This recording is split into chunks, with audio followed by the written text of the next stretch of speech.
Halo teman-teman, di sini kita bakalan membuat video latihan tentang if dan perulangan ya. Kita kan udah belajar tentang if dan perulangan pada video-video pembelajaran sebelumnya. Nah, yang pertama, kita bakal bikin sebuah program yang dimana ada sebuah list dan di dalam list itu kita harus memfilter angka-angka mana aja yang ganjil nilainya. Ketika kita udah membuat sebuah list baru yang hanya terdiri dari bilangan ganjil, kita menghitung nilai rata-rata dari bilangan ganjil tersebut.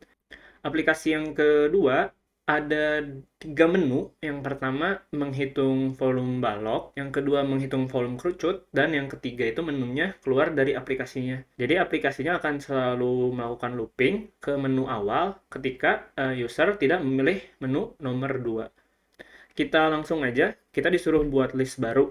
Jadi ini merupakan sebuah skema yang sering banget digunakan. Jadi kita buat dulu ya, misalkan kita buat angka ganjil itu sebagai list kosong.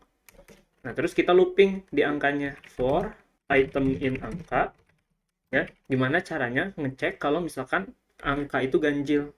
Angka itu disebut ganjil kalau kita lakukan modulus 2, ada sisanya, yaitu 1. Sedangkan angka dibilang genap, kalau kita modulus dengan 2, nah itu bakal habis. Jadi kalau ganjil, teman-teman, if item modulus dengan 2 sama dengan 0, berarti itemnya ganjil kan? Nah, dari sini kita bisa angka ganjilnya di append sama itemnya. Kayak gitu. Kalau enggak, ya udah kita nggak melakukan apa-apa. Kita print dulu angka ganjilnya apakah sesuai dengan yang kita harapkan. Salah ya. Jadi ininya harus sisanya 1 bukan 0. Kalau misalkan sisanya 0 itu berarti genap. Nah, ini berarti udah mendapatkan ganjil semua. Jadi kita tinggal hitung rata-ratanya. Rata-rata angka ganjil berarti sama dengan jumlah angka ganjilnya ya. Kita bisa looping dulu kalau mau juga. Berarti for item in angka ganjil ya. Terus kita awalnya misalkan jumlah, kita buat dulu angka ganjil sama dengan 0 awalnya. Berarti setiap item yang ada di angka ganjil kita tambahin ke jumlah angka ganjil. Jadi jumlah angka ganjil sama dengan jumlah angka ganjil ditambah dengan item. Sintaks seperti ini teman-teman kalau diingat lagi bisa disederhanakan jadi kayak gini.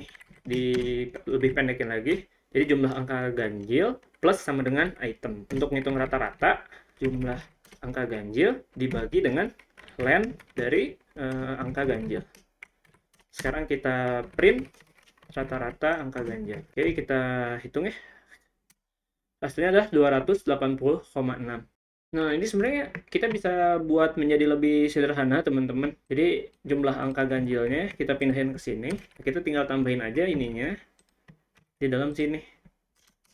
Terus kita hapus ini. Nah, ini kan jadinya lebih sederhana ya, teman-teman. 2 kali sekaligus gitu. Kita dapat jumlah angka ganjilnya sama angka ganjilnya. Kalau kita jalanin ini, hasilnya bakal sama. Ingat tentang Zen of Python, teman-teman. Simple is better than complex. Jadi kenapa kita harus buat 2 looping kalau kita bisa ngebuat 1 loopingan aja. Kita langsung ke aplikasi kedua. Nah, itu membuat aplikasi untuk menghitung volume balok sama kerucut. Ingat teman-teman, kalau misalkan selalu looping, selama user tidak memilih menu nomor 3, bisa pakai while ya. Terus true. Jadi while true ini bakal ngelooping terus sampai kita menggunakan keyword break. Ingat kalau misalkan kita mau menerima inputan dari user, pakai built-in function namanya input. Nah, input ya, kita bisa pakai docstring aja. Nah, inputannya apa? Kan pilih menu ya. Ini bisa kita copy aja. Nah, ininya kita hapus ya. Inputannya itu kita masukin ke variabel pilihan menu insert. Terus kita bisa pakai if. Jadi kalau if pilihan menu user sama dengan 1 ya, ini berarti hitung volume balok. Kita inputan juga ya, panjang kali lebar kali tinggi. Berarti input masukkan panjang, ini kita ke variabel panjang. Kita copy karena kita butuh buat lebar sama tinggi. Ininya lebar, ininya tinggi. Oke. Nah, terus perhitungan volumenya sama dengan panjang dikali lebar dikali tinggi. Nah, mungkin biar lebih menarik gitu ya, print di sini set gitu.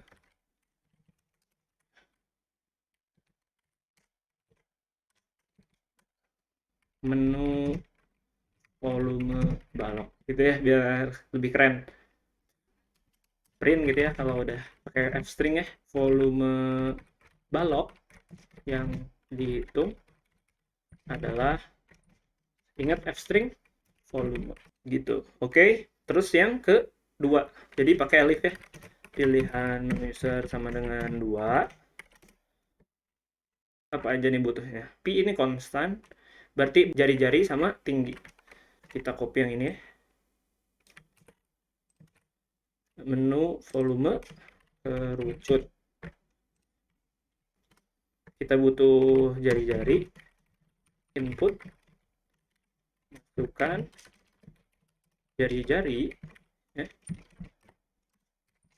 Terus butuh apa lagi? Tinggi, input, masukkan tinggi.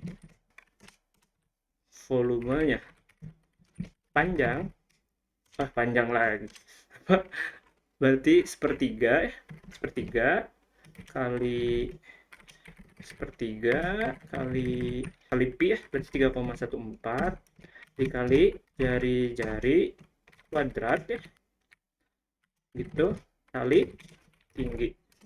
Terus kita print volume kerucut yang dihitung adalah volume ya, dan elif pilihan menu user sama dengan 3. Nah, kita inilah print terima kasih sudah menggunakan aplikasi ini. Terus ingat break itu untuk keluar dari while true-nya. Selama kita nggak break, berarti dia bakal terus looping ke dari awal lagi, ditanya menu lagi, pilihan menu user, dan lain-lain. Else gitu ya, nggak ada lagi pilihannya. Print pilihan hanya bisa 1, 2, dan 3 gitu. Kita jalanin. Ini kita komen dulu biar nggak keluar. Nah, pilih menu volume balok, berarti kita inputin 1. Menu volume balok, ini masuk ya. Masukan panjang, berarti masukan panjangnya berapa? Misalkan ngasal aja 3, 4, 5. Oh ya, nih ini penting teman-teman. Jadi kalau kita inputan itu masuknya adalah sebagai string. Jadi kita harus ubah dulu ini ke float aja biar aman ya. Nah, ini juga berarti inputannya kita ubah ke float. Sedangkan kalau inputan itu hasilnya selalu string kayak gitu teman-teman. Nah, ini kalau kita jalanin lagi. 1, misalkan panjangnya 2, lebarnya 3, tingginya 5. Volume balok yang dihitung adalah 240. Terus kita pilih menu lagi. Misalkan pilih menu 2. Menu volume kerucut. Jadi masuk ke yang pilihan menu user sama dengan 2. Dia bakal menjalankan kode blok yang ini. Ngelewat yang pilihan menu user 1. Kita masukin jari-jarinya misalkan 7 ya. Terus tingginya 10. Nah, ini volume kerucut yang dihitung adalah 512,866. Dan misalkan kita masukin yang nggak ada di pilihan, misalkan 4. Ini bakal langsung ngasih tahu pilihan hanya bisa 1, 2, 3. Terus kalau 3, terima kasih sudah menggunakan aplikasi ini, dan langsung keluar. Oke, itu untuk latihan tentang if dan perulangan, teman-teman. Jadi kalau misalkan kita udah belajar tentang if sama perulangan, sebenarnya kita bisa membuat aplikasi-aplikasi dari Python. Itu banyak banget kemungkinan-kemungkinan aplikasi yang bisa kita buat gitu. Oke, teman-teman, cukup sekian latihan kali ini. Sampai ketemu dalam pembahasan function di video selanjutnya. Dadah!